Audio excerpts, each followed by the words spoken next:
What are states when manifesting?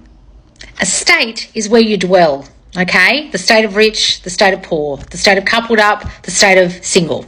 Your state. How do you get into that state? Well, that's what I teach.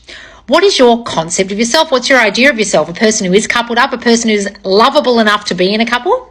If you don't feel lovable enough to be in a couple, just imagining you're in the state of married, it's going to be very, very difficult because your subconscious mind is going to fight you every time with your old self-concept issues of abandonment, rejection, trust issues from childhood where you're abused, etc., that cause you to believe you can't possibly be loved and in the state of loved up and coupled up because, oh, this is you, this is the real you, and the real you isn't love. The real you can't possibly be in a couple. The real you can't be loved by your person because you get abandoned. They always leave. That's why I teach self-concept, guys. A lot of people on this app are thinking self-concept, self-esteem.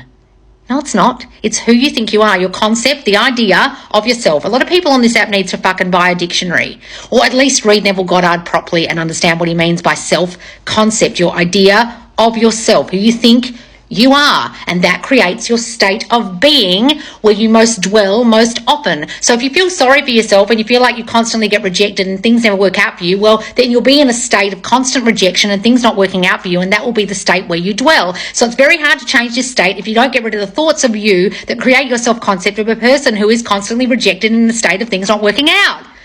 A lot of you aren't getting this. Self-concept goes hand in hand with your state. It creates your state.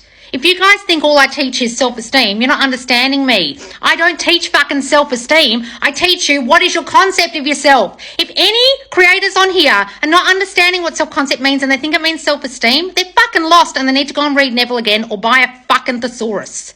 Or a dictionary at least. Guys, your self-concept creates your state. And yes, of course, your state creates. That's the point. Whatever you think you are, manifests. If you want to be the person who has what you want, you have to imagine you are it now. That's the point we're trying to get to with changing our self-concept. Are you guys understanding this? They go hand in hand.